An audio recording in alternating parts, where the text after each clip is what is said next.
Welcome back to the meeting after the meeting, everyone. We're your hosts, David O. And Eric B. Today we're joined by our very special guest, James. How are you doing today? I'm doing well. How are you, gentlemen? Doing well, man. Doing good, yeah. Doing good. Yeah. So, where are you from, James? I am from Billings, Montana. Billings, Montana. And when were you first introduced to recovery? On 4/2 of 18. Nice. So, how long have you been clean? I have been clean for, August 1st would have been 28 months. Nice. Congratulations. That's Yeah, awesome. man. All right. So, James's topic of choice tonight was sponsorship. He was talking about sort of the transition from when you lose a sponsor to finding a new one. But my wife actually gave me this suggestion the other night. She was like, you should kind of like define some of the lingo you're going with, because for the newcomers, they might not know what we're talking about.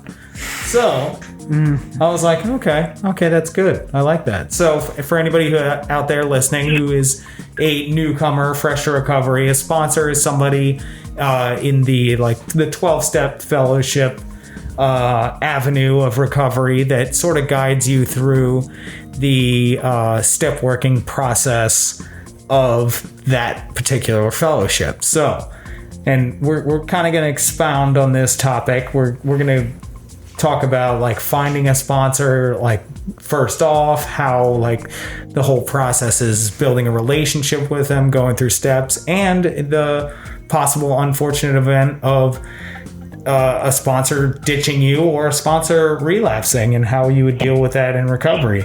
So, all right. So I'm going to turn it over to James to share his experience with this, and take it away, buddy. Well, all right. I guess my initial introduction to a sponsorship would have been, right, it was probably 2 or 3 months into my recovery.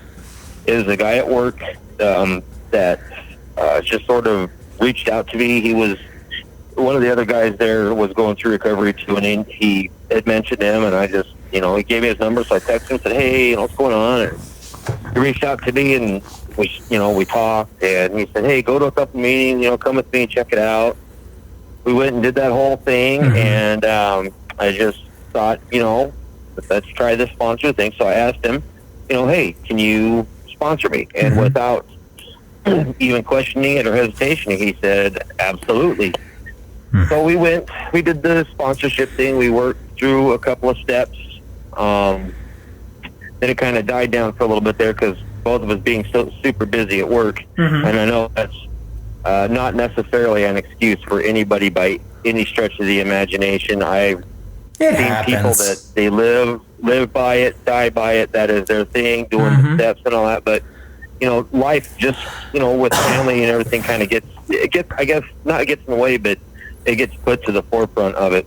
So we just kind of back and forth with it and going to meetings here and there. And then like I said on the show before, I just kind of stopped going because I just didn't feel comfortable or in my own skin in those places. And it's hard to explain it. It just, to me, it didn't feel right. I didn't notice any like life-changing improvements or overnight, I guess, improvements again that necessitated me for me to keep going to him. I mean, he was cool with it, no big deal, no problem. Hey, if you have any problems or issues, call me, text me, hit me up whenever, let me know, and we'll figure it out, So it went on for a few more months, and we're still buds and this and that, and there was and this is gonna sound, I don't know really how to say it, because I don't want it to sound like all sponsors are bad.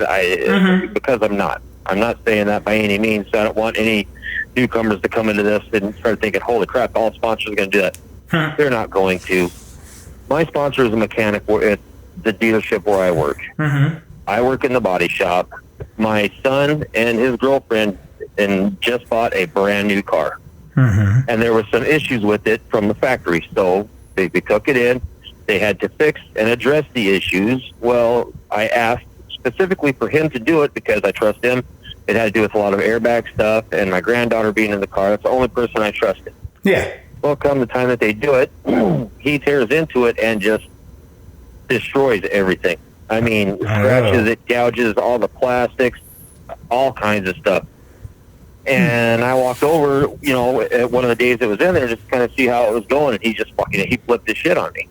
You know, I fucking hate you. Get out of here. I don't want to talk to you. I was like, okay. All right, I get it. You're struggling with this. Cool. You know, no problem. Whatever. Mm-hmm. And he just destroyed it. Well, the next day after that, I was outside doing something with the customer's car, and he walks up. He's like, oh, you know, hey, man, I didn't mean to blow up stuff. And I just flat looked at him and said, I get it. You know, whatever, dude. It is what it is. Yeah. And I left it at that. I mean, because I don't think... Actually, I don't feel that I did anything wrong. You know, I was just checking on to see how things were going. Mm-hmm. And I get it. People blow up. You know, and that's one of the things of recovery is forgiveness. Just let things go. You don't know the other person's situation. Yeah. And I'm fine with that. And I just flat out told him, it's the truth. You know, it is what it is. You know, no big deal. Well, from that day forward, he was gone for probably a month from work. I don't know if... And I should have reached out to him to ask him. I should have.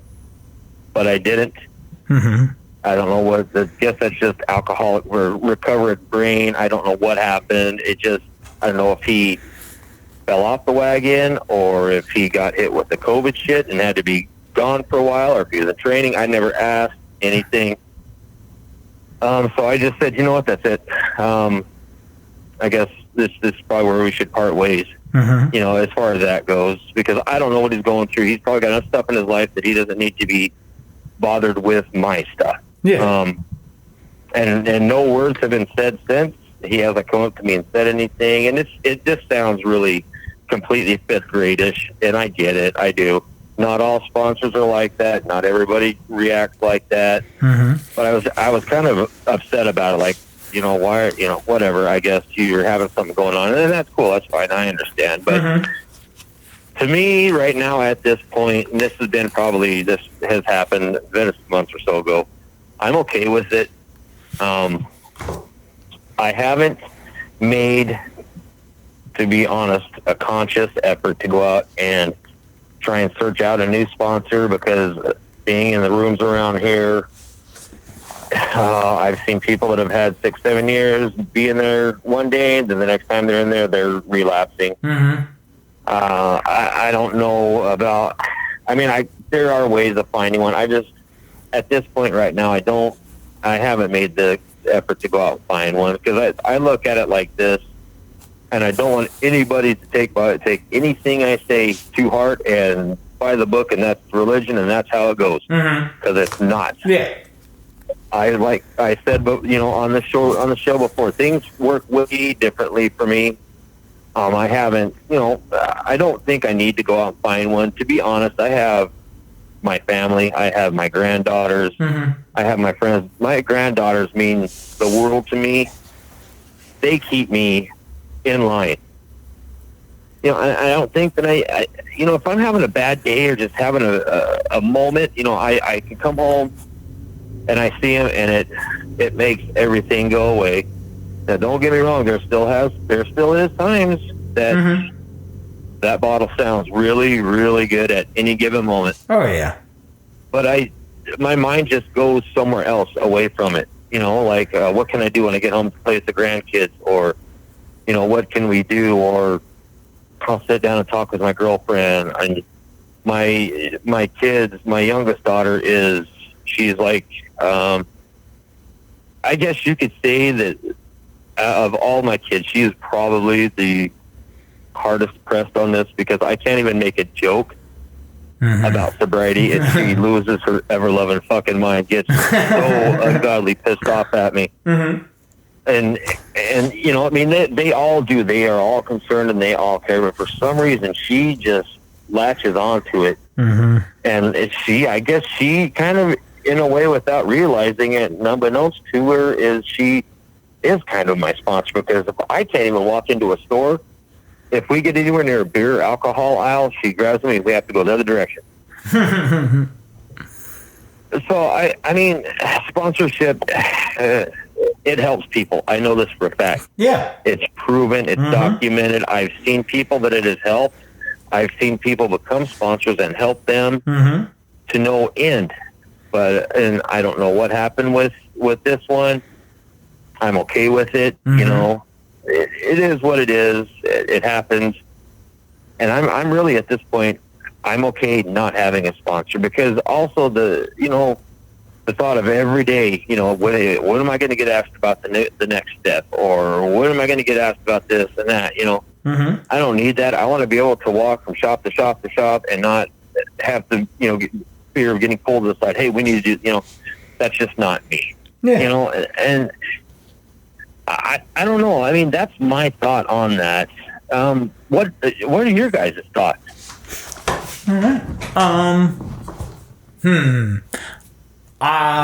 My thought personally is whatever works for the individual, honestly, because there's many fellowships of recovery. They're not all 12-step based, and they don't have a sponsorship type relationship or structure, and it works for people. Some people,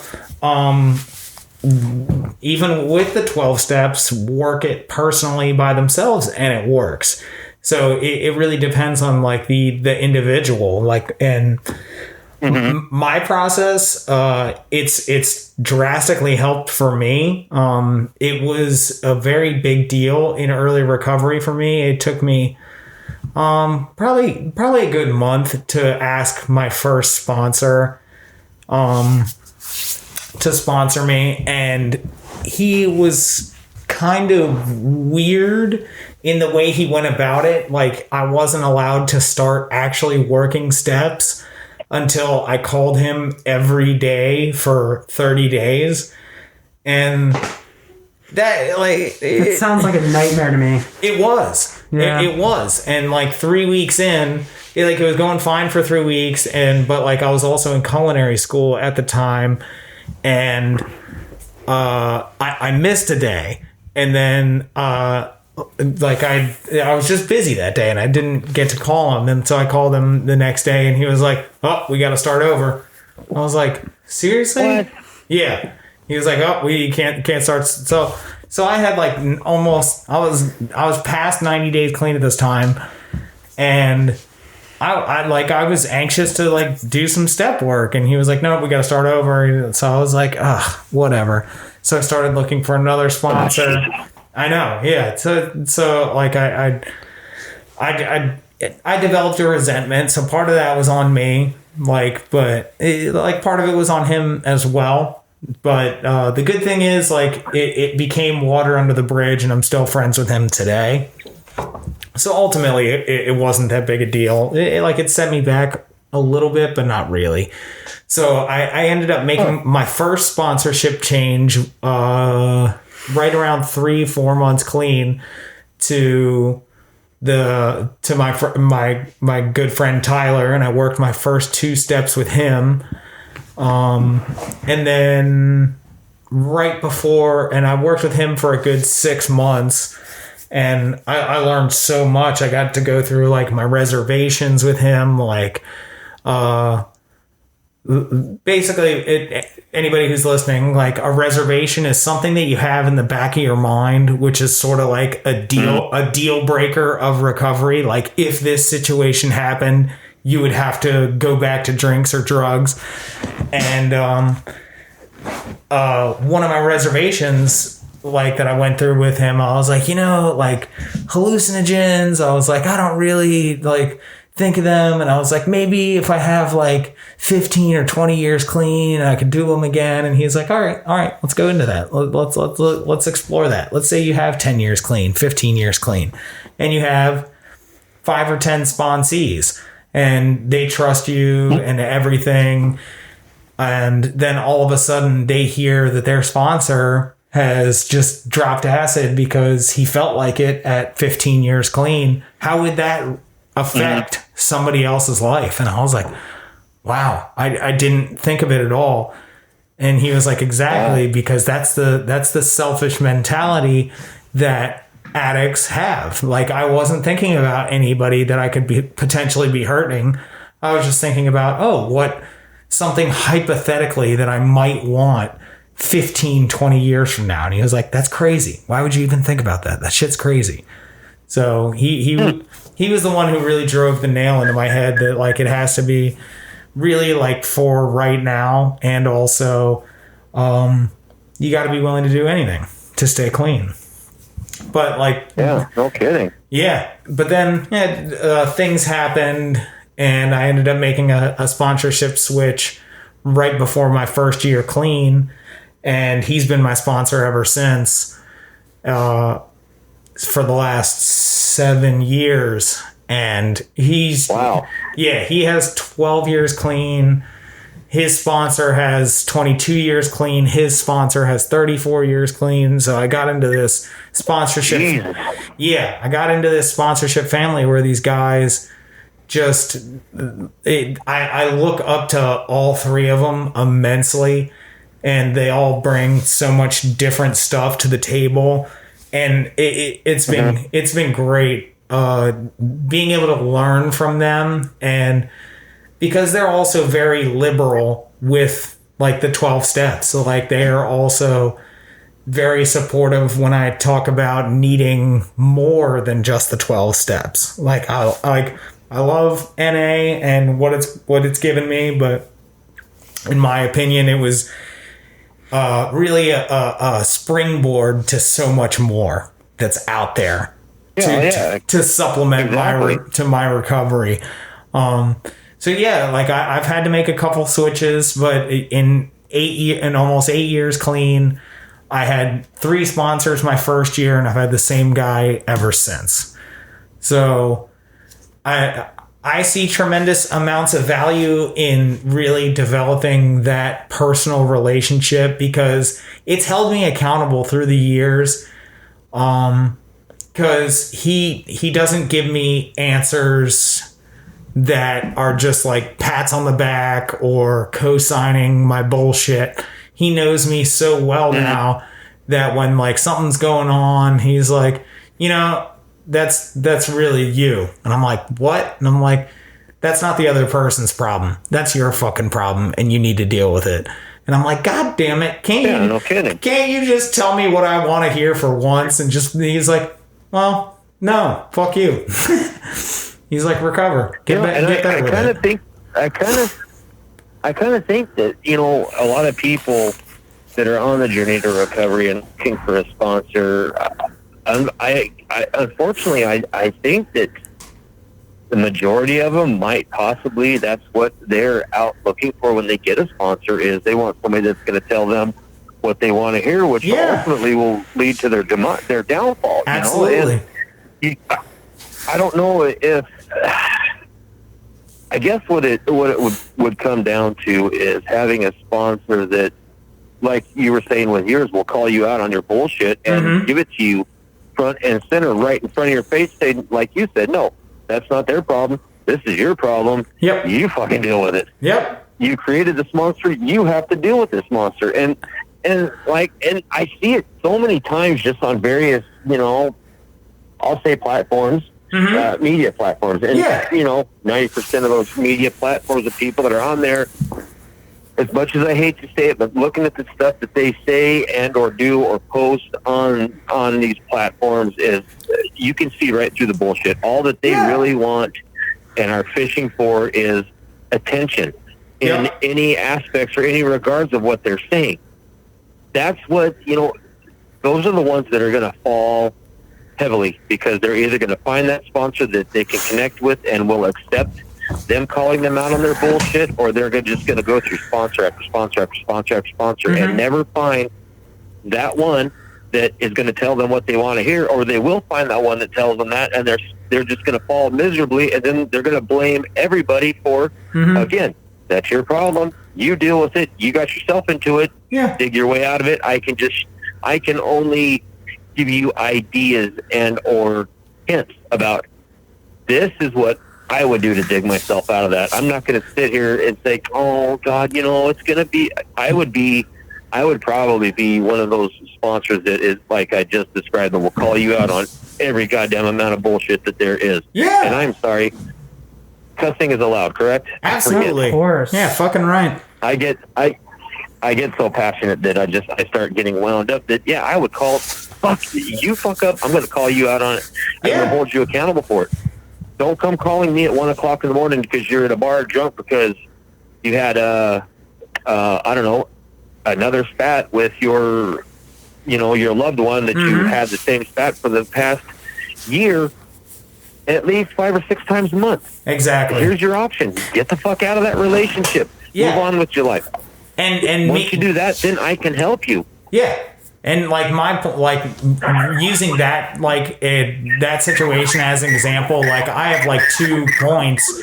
If I was their sponsor, I'd be like, number 1, don't call me drunk. You can call me before. If you have the bottle in your hand and it's about to go to your lips, you can call me then. But as soon as you're fucking drunk, I'm hanging up on your ass. I don't have time for that shit. Yep. Yep. Don't call me. Yeah. Don't waste my time. Don't do any of that shit. If you're going to fucking make that conscious decision to pick that goddamn bottle up and put it in your mouth, why the fuck are you calling me? Your mind has already been made. I can't change your mind. Absolutely. If you call me before, and that's then I something can help you. I've learned through my sponsorship family is you have to be prepared to accept the consequences, because ultimately my sponsor is not going to keep me clean. My grand sponsor, my great grand sponsor, sure, those guys collectively have 60 years of recovery. They're not going to keep me clean. They can't stop me from doing what I'm doing, but they not unless they're there. Exactly. But they've always warned me, be like, you can do whatever you want, but you have to be prepared for the consequences. And the second part of that is, if it's oh, my girlfriend got into a fight, how frivolous is your fucking recovery situation if a fight with your girlfriend or husband or whatever is enough to drive you back to drugs and alcohol? Really? That's how strong your fucking program is? You better start working on some shit and find some shit that's going to keep you clean through an argument, because there's a lot bigger shit coming down the pipe. Exactly. When they say something like that, it's almost like, okay, so in a roundabout way, okay, it sucks you had a fight with your girlfriend. Yeah. All right, whatever. It happens. But you wanna drink because of that. So in a roundabout way, what you're telling me is you've really been planning on drinking. You were just looking for some sort of an excuse. Here's what you do. Why don't you tell me what that argument was about? Was it because you wanted to drink? Because you're fucking retarded, if that's the case. Put 2 and 2 together. It makes perfect sense. It really, really does. Recovery, believe it or not, and I want to it's an individual thing. Opinionated about this. Yeah, it is not that difficult. It really is not. If you have to set your mind on that path and have the right people around you, sponsors or not, and just stay in that mindset, you'll be good, but I can see God forbid, a death in the family. That might tip you over the edge. I can see that. That's fine. But, however, it's the same aspect. You pick that bottle up and it goes in your mouth, don't call me. Yeah. If you're thinking about it, absolutely call me, and I will be right there at your side no matter when you need it, because death in the family is far more tragic than having a little spat with your girlfriend over God knows what. I actually want to tell you a story. So, right before my 1 year, I was talking with my current sponsor, Herb, and he's telling me, we're having a conversation about, what lengths we're willing to go and, what we can get through clean. And he's like, okay, let's say you're married and somebody just randomly kidnaps your wife, chops her up into bits, and throws her into a dumpster. What are you going to do? And I was like, what the fuck? I was like, when is that scenario ever going to happen? And he was like, it's a crazy fucking world. He was like, you don't know when shit's going to happen. He was like, do you think your wife would want you to go out and just drown yourself in a bottle or get really fucking high? He was like, no. He was like, that's not what your loved one would want for you. You can't just crumble in that moment, regardless of how shitty it is. And that has stuck with me with for 7 years, because not 3 months later, so that was in October when we had that conversation, January the next year, that second sponsor I had, Tyler, he was murdered. Like, he was clean. He was working in the Columbia Mall in Maryland, which is like suburban USA, and he was just randomly murdered with no motive at all. Some guy just killed him. And he was a really good friend who was integral in my early recovery. And I now had to sit through this really fucking traumatic event of like losing somebody, not to old age or anything or cancer, but they were murdered. And it just went straight back to that lesson that my current sponsor, Herb, taught me. He was like, what are you going to do?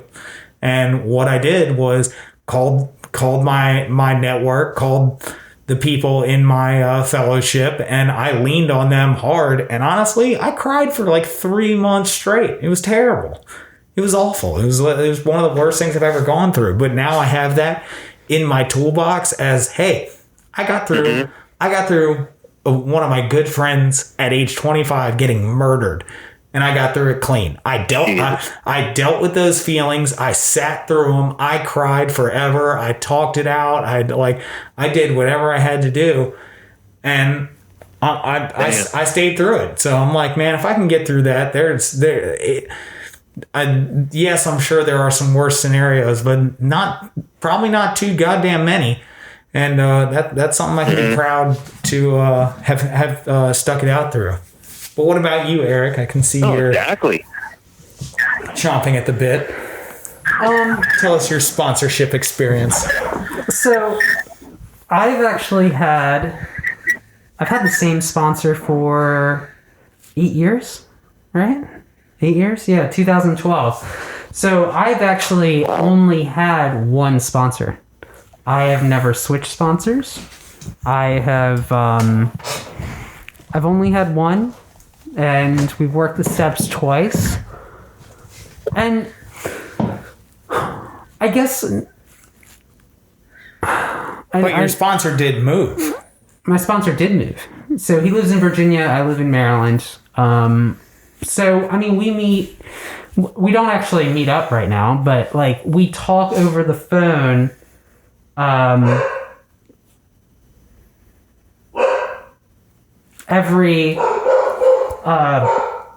we talk over the phone every about month and a half.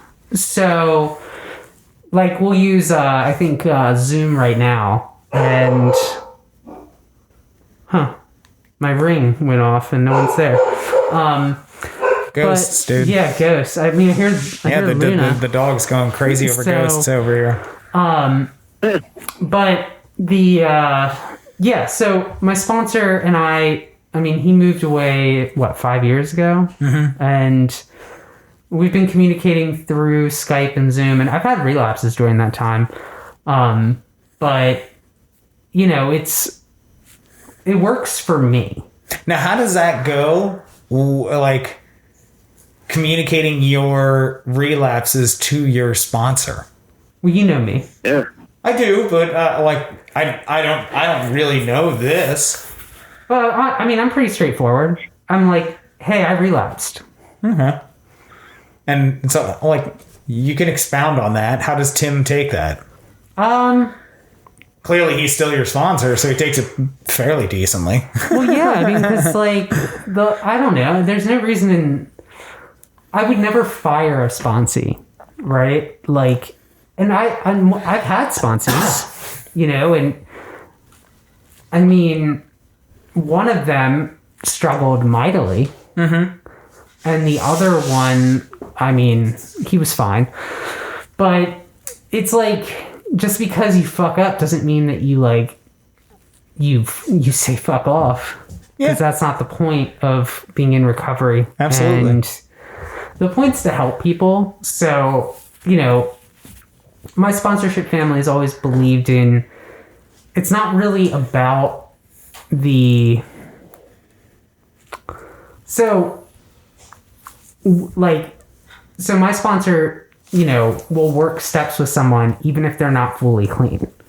And That's controversial. It's very controversial, but I support it. I but support a lot of people don't. Because I personally, I think it's fucking ridiculous when people say like, oh, well, the literature isn't going to get in you if you're high.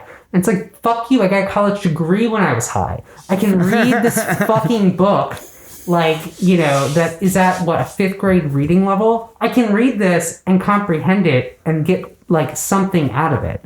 So the concept that, just because you're fucked up doesn't mean you're going to understand the concepts and principles and begin to turn your life around, that's fucking stupid. Yep. So with the sponsorship family I'm from, it is this kind of concept that it's like, we're going to start helping you even if you're not fully willing to jump all the way in. Mm-hmm. And, so, I mean, I don't know, when I've relapsed, I'm just kind of like, I relapsed. Yeah. We'll just move forward. Yeah. There's no reason to dwell on it. So. Yeah. Absolutely. Yeah, that's one of the biggest things I think people fear too. I'm sorry, I didn't mean to cut in. You're good. Expanding on his point of, the fear of relapse. And you, like you said, you just move on, you start fresh, you start clean, and you move forward. A lot of people just, I guess, dwelling on it can ultimately be one of the biggest undoing of it all is, with dwelling on it. Dwell on it for a little bit. You fucked up.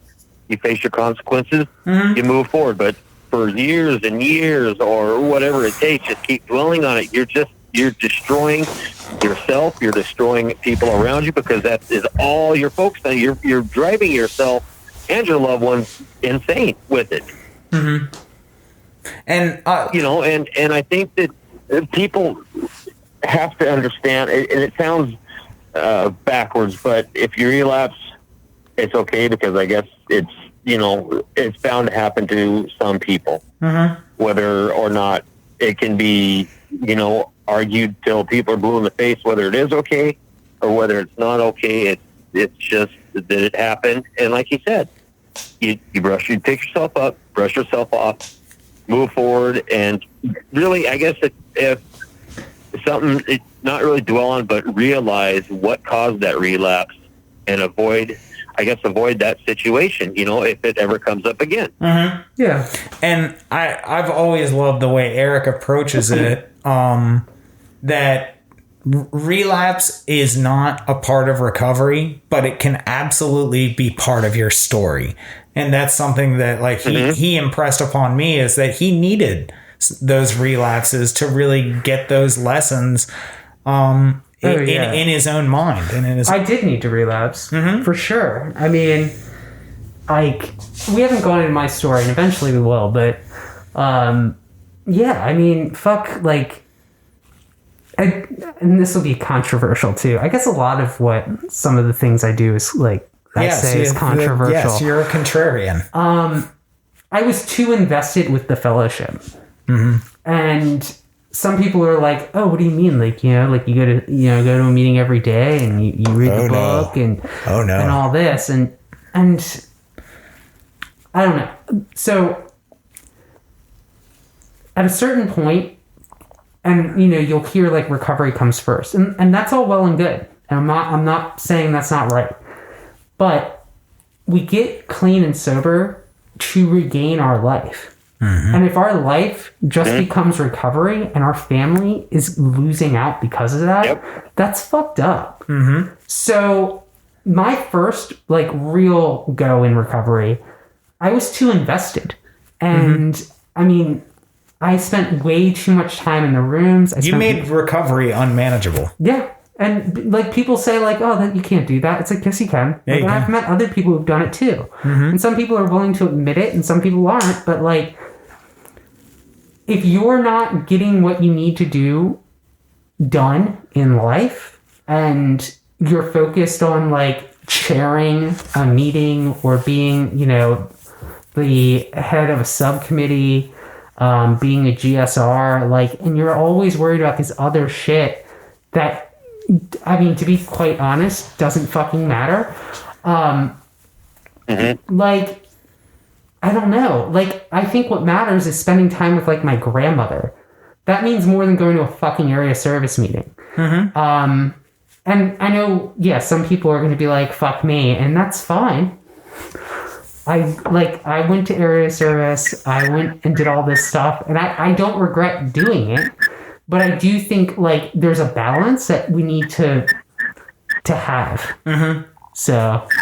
Yeah, absolutely. Like, recovery should always be in the mix, but sometimes going to your niece's dance recital is more important than a fucking meeting. I don't care if it's your home group. Like, it's your niece's once-in-a-lifetime dance recital, and you now have the ability to show up, number one, and number two, even be invited. Like, it took 5 to 6 years for my one sister to allow me to see my nieces and nephews. That's like one of the greatest, like, pains of my, like that was one of the worst losses in my addiction was my nieces. I lost out years of their lives that I can never get back. And have, like, last year or 2 years ago, my one niece was performing the Lion King musical, and my sister invited me to it, and it was on the night of my home group, and I just told my home group, sorry,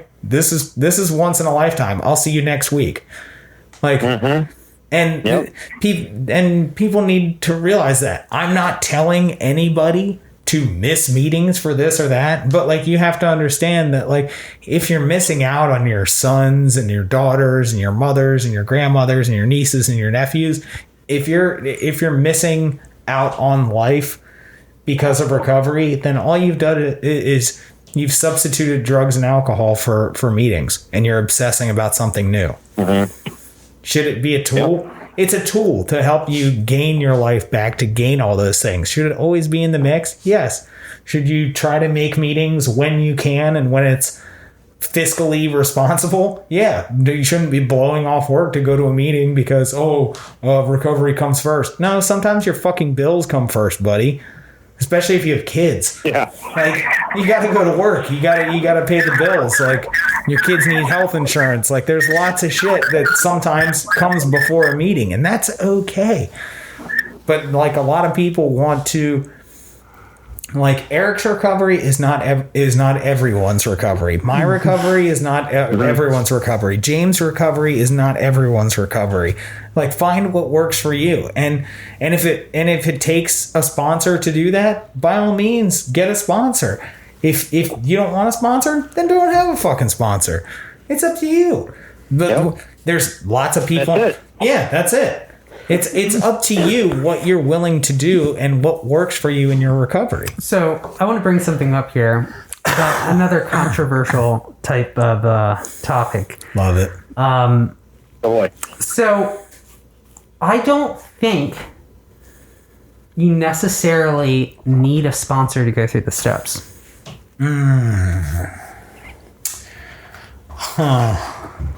Okay, so just hear me out. Maybe the first time, sure, I'll give you the first time. But I've gone through the steps twice. Do I need a sponsor to take me through them again?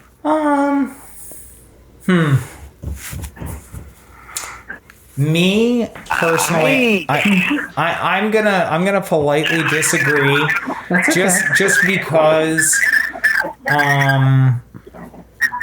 Yeah, I think it's that accountability piece that I was talking about. Like, I don't know what's come up in your life in this new round of step work, but if you just read it to yourself, you can believe your own bullshit. But if you're, and maybe not necessarily a sponsor, but as long as you're sharing it with somebody, I think there needs to be a third party there. So you're saying you're not capable of being honest with yourself. That's what you're saying. By saying that you need someone to hold you accountable, you're not capable in your own of honesty to yourself. We're humans. We are humans, dude. But like you should be able to, like, recognize and like have self honesty. Like it's like Yeah, but you can have a relapse in self honesty. You can have a relapse in just normal honesty. Like you can tell somebody a lie. It happens.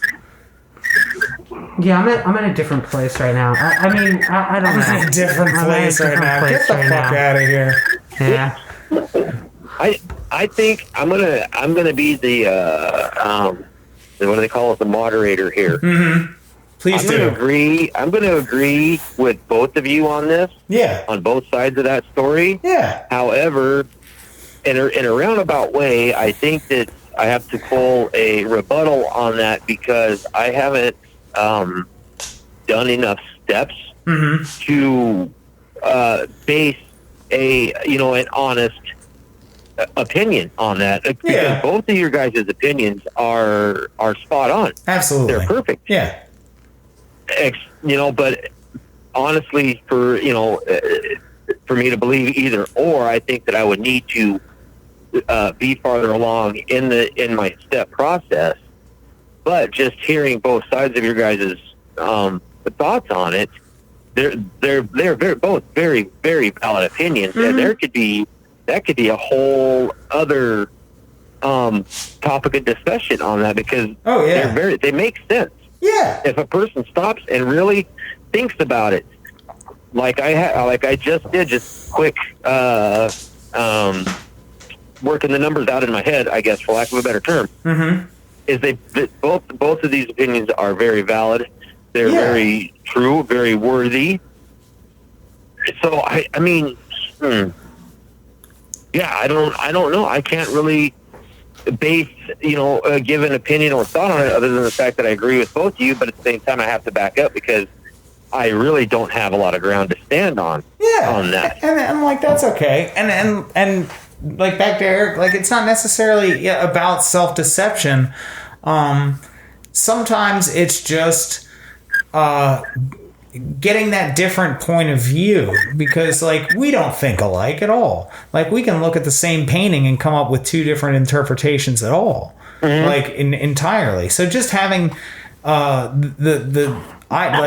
just value the second person in the room to be like, well, hey, did you think about this? And it's like, oh shit, I didn't. I mean, to be honest though, like, this is like, I'm just kind of like, these are just hot takes all over the place. Dude, right now. We're very different people. We have very different recoveries. And that's what I love about this. At this point in my life, I've worked the steps twice. Okay, well here. I don't need to really work them again. Let me throw something at you. So you just did the Smart Recovery Workbook. Different thing, man. Totally Exactly. Yep. But so, do you think you would benefit from somebody who has previously worked it themselves to at least just like have a discussion? You would no benefit. No benefit, none. But that's not what the journey I'm on right now. If the journey I'm on right now is to get insight, sure, like I'll talk to someone about what I've done. Yeah. But I don't want to go through it with someone. No, you don't necessarily have to go through it with them, like step by step, but at least like somebody has more experience in smart recovery than you do. They period. So they have experience you don't have. But I don't want to be a part of smart recovery. I understand that, but I'm using it as a microcosm example. This is an educational like fulfillment of like. We need couples counseling, Eric. No, but I'm saying like I went through that to understand smart recovery. James, and to also, we're dysfunctional. Hold on, and to also work on like a vice I was having like that I wanted or behavior that I wanted to like work on. I chose a behavior and I was like, I want to work on this. Yeah. Like going through with another person at this point, like I don't care. Like, to be real, like I just don't care. But you're sharing with me, and that's very similar to sponsorship. You're not my sponsor. I'm not saying I'm your sponsor. If anything, we've been over this. It would be the other way around. I neither confirm nor deny that. May or may not be. kind of going back to the what he had said with two people in the room looking at a let's say a painting or some sort of art. Yeah. I have found that, and this is why I enjoy this show so much, is because of the differing opinions. Yeah. I have found that if you say you're a fly on the wall, and you put two people in that room that are exactly like-minded, and you're trying to get various aspects of said painting. What are you getting out of that? Yeah. You're getting one side. Yes. Now, like with you two guys, if I put you two in a room, say looking at the same picture, I'm going to get two different sides of the story. Oh, yeah, that's gonna be and great. I'm gonna say, oh, I didn't really notice that hue of sunset like I thought it was, where David said it was blue. Eric said it's kind of a reddish. You look at it and see the differing opinions on whether it's sponsorship, anything else to do with recovery, life in general, or just something as simple as looking at a painting. The more point of views that you can see or that you get, the better you'll see it. Absolutely. Whether, like you said, whether you do the steps by yourself or if you do them with somebody else. Yeah. To me, I think as long as you've got someone, again, that will keep you in check and call you on your bullshit, no matter how ridiculous it really seems, things are so much better. Yeah. But when you have that, also have that varying opinion from somebody, let's say it's a circle. Like, I'll use my family, for example. If I say something or think something and my girlfriend says, well, that's kind of ridiculous, I'll say, okay, fair enough. I'll take that. But if I wrote it by someone else, say, well, if you look at it this way, and then I bring it back and say, well, what about this way? And she says, well, see, now that makes more sense as to what, because normally if I think about something or I get excited about something, it's flat out utter gibberish, and nobody understands a goddamn thing I'm saying.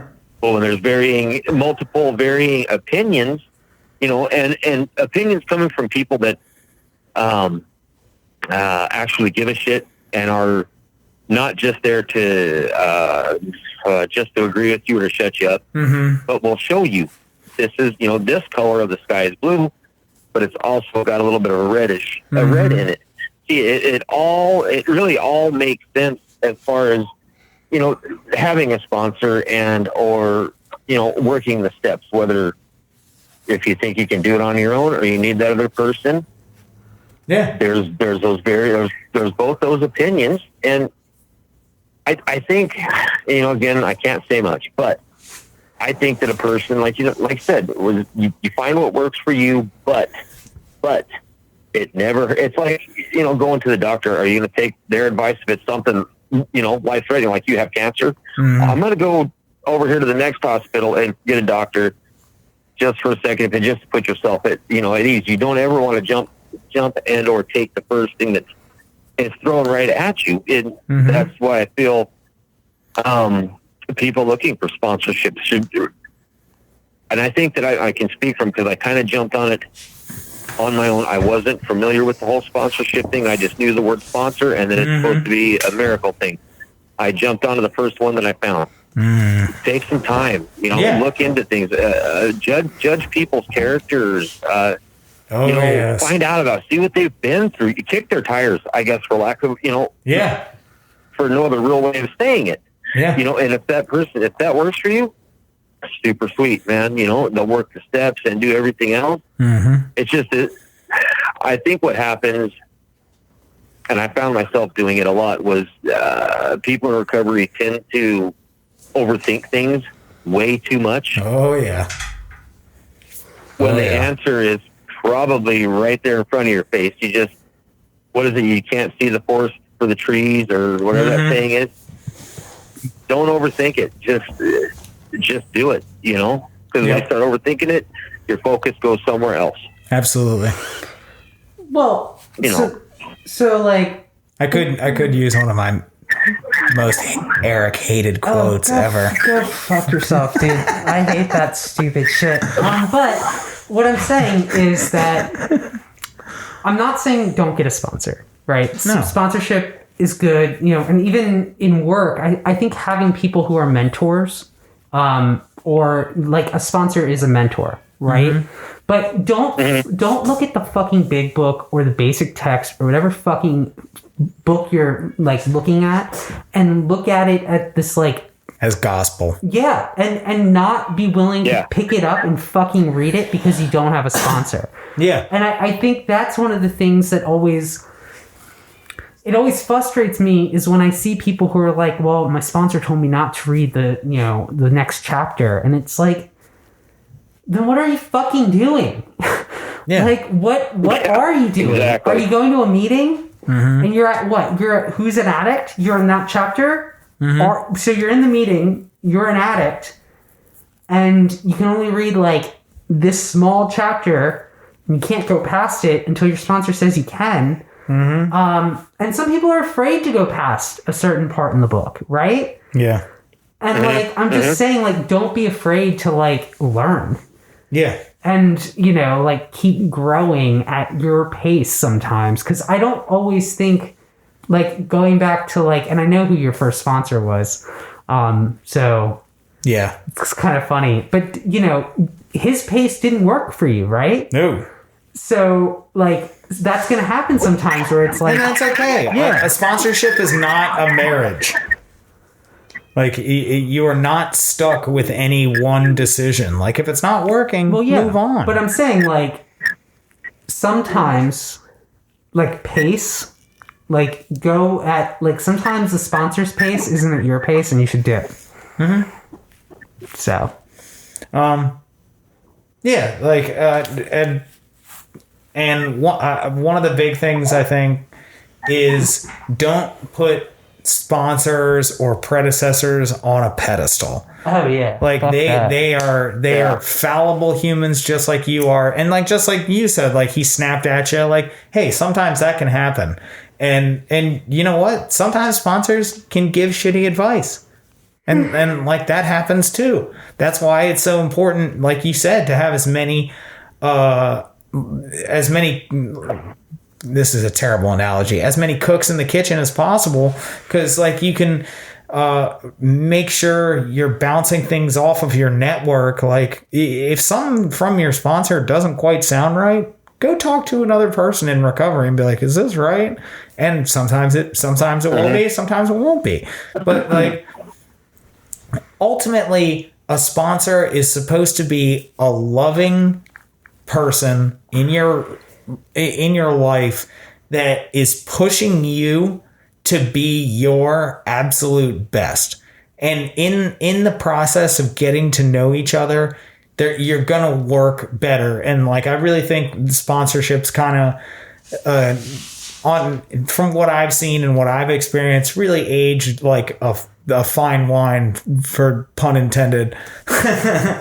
And it's just gotten better and better because like he knows like he's pushed my buttons in the past and I've pushed his buttons in the past, and now we know that a sponsorship doesn't have to be a friend, but they can be. And my sponsorship, luckily for me and my recovery, is one of my best friends, and I could tell him absolutely anything and he would not bat an eye. He would, like, there would be no judgment, and it would be like, okay, this is the issue. Cool. How are we gonna get to the solution? And then he would push in, and he would push me towards that. Like it should be somebody that challenges you and not somebody that placates you and just pats you on the head for all the great magical stuff you do. You are such a special recovering addict snowflake. You're special. No, it's like, hey, you fucked up for a while. You're like, and like that's an early recovery. Like, and speaking of a relapse, like, sure, your active addiction or your relapse, yeah, you shouldn't have been doing what you were doing. Like, let's reflect on it briefly. Let's learn what we can learn, and then let's move past it and grow through it. Exactly. But I think, I found a couple of it's sort of on topic, but I guess not really, little things that I have found come with the summer months and not being able to really, might not go to a concert or, like you were saying, go to your niece's recital with everything being, where you can't fucking do anything anymore, which is fine. I get it. I get their understanding behind it. I have found, and this is going to sound really strange, but I have found that if I'm having a moment and my grandkids aren't around, or if they're, out running around with their mom and their friends or doing whatever, I have access to all kinds of tools in my garage. So I go out there and I build things. And that to me is like a hands-on sponsorship. I built a coffin out of wood and made a flower planter out of it. Nice. Posted online. Hey, I made this, and I had people texting me, "Hey, can you make me one too?" I ended up making like 4 or 5 of these things. I built bunches of them. They're all over our yard. I planted trees. We bought some paint, and I was going to paint. I don't remember what it was, but I put some on the house. I thought, it was kind of cool. Before I know it, we had the house painted. That is all like that. It's not a physical sponsor, but it's more of a in my mind sponsor type deal where it keeps me calm and elevated, and I don't even think about things. I just get out there and I do it, and I look at it, and I'm like, fuck yeah, because years ago, this never would have happened, and I've come to realize that the first year or so of my recovery, still, fresh into it with, the fresh sponsor and everything, and just thinking of things on my own, it has taken me probably, I'd say, a year and change to come to terms with the fact that I can go out and I can do things without, needing alcohol there with me. I guess taking on to basically rebuild myself to do those things and not have to say, I need a beer, I better call my sponsor or anything like that. I probably texted him or called him maybe when my granddaughter was in that wreck, probably then, and that was the really only time that I ever bothered him with, hey, I'm having, some trouble. So I guess in hindsight, losing him as a sponsor may have probably been a godsend without being all religious about it. And maybe at some point down the road, I can find another sponsor. But for me, right now at this moment in time, I don't feel that I need one. Yeah. But I'm not discouraging people from going out and getting one, because like we've said before, some things may help them that don't help me, and what helps me may not help them. Ultimately, I think that people need to find their way and go with what they feel works best for them. Don't, just because everybody says you need a sponsor, that doesn't necessarily mean that you have to absolutely have one. That's just, I'm gonna go political here and say these are the thoughts and opinions of me. Yeah. No, you're and working the steps. That's rad, man. If you can work them and you got somebody there to work them with, whether it be a sponsor or hell, even a loved one, even though I know that's a controversial type thing too. Do what you can, and like you said, don't be afraid to read ahead in that book, because you never know what you don't know what you're getting into unless, like you said, you learn. You need to learn the steps and processes of staying away from the bottle, staying away from the needle, or whatever your poison is. Read ahead, figure it out, talk to people. It does not hurt to talk to anyone about anything.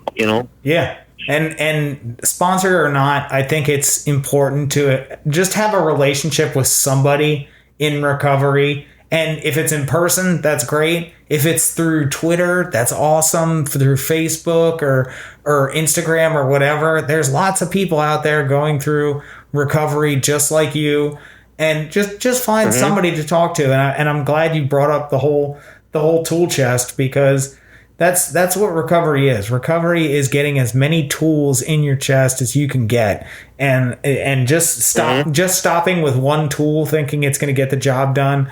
I think you're doing yourself a disservice. So always push your recovery to that next thing, and and there's self-help authors, and there's poets and gurus and all sorts of people out there who are just talking about human connection and positivity, and there's so many different avenues that you can take recovery. Don't stop at just one. Explore them all. Go, because it's not going to hurt. You're going to pick up a book and you're like, well, that book wasn't for me. Pick up the next one. And you're like, wow, that really changed. That blew my mind. And then you pick up the next one and it's like, oh, that blew my mind even further. So you just don't just stop with one book from some fellowship. Find all the books. Go to the library. Hit Google. Say best books for positive self-image, positive self-realization, whatever it might be, like mindful meditation. Explore them all. Just be a sponge. Absorb as much recovery and positivity knowledge as you possibly can, and you're going to be better off. The more tools you have in the chest, you're going to get the job done a lot more efficiently. Because when you stop learning anything, you need to move on, because you're just going to become stale and complacent, and that for recovery or just anybody that hasn't ever had a problem, it's going to become a huge issue within a very short amount of time. Yeah. Like you said, keep your mind as spongy as possible and learn, and just keep learning, because whether you believe it or not, you're going to think that you're done learning. Trust me, there are way more things out there that you can dive right into, and it just keeps taking you farther and farther and farther down the road. It's almost like getting on YouTube to see, say, how to change a light bulb, and 12 hours later, you're figuring out why giraffes' necks are so long. Yeah, you can go all over the place, and you will find whatever you need. Jump down. Never close your mind down to anything. Jump down the rabbit hole and enjoy the journey of recovery. Exactly. All right. Well, you got anything else to say, Eric? No, I think we're about out of time, David. All right. Well, we would like to thank our guest James for joining us this evening. Yeah. Thank you, guys. Great job, James. Thank you guys for having me. I hope I didn't kill anybody off with the first episode. So. No, not yet. No. Well, it would kind of be hard to hear that, but no. It was great, and you're always welcome to come back on. And we're part of your recovery network, and you're part of ours. And we love having you. I appreciate that. I will gladly come on anytime you guys want me. Absolutely, man. All right, everybody. Well, thank you for joining us this evening. Make sure you check us out on all of our platforms, our Twitter, our Facebook, our Instagram, our YouTube. For more information about Eric, Carly, Allie, and myself, go to podcastrecovery.com. And Podcast Recovery, we need some new mic stands. No. Let's go a little bit different here. Like, we're going different? We need support. We need support. We need love. There is, we are fully self-supporting here, and we want to keep bringing you guys, new and refreshing content on multiple platforms, and we need your support. So join the home group, or Patreon page, or put a few dollars in the digital basket for PayPal or Venmo, and you can find all that information in the description in this episode's links below. You do that a lot better. You're going to do that from now on. You're going to handle that. I'll do all the lovey-dovey stuff. You'll do the official shit. You're the more official guy. All right, everybody. Thanks for joining us again, James. You did a great job. Most importantly, everybody out there, stay safe and stay clean.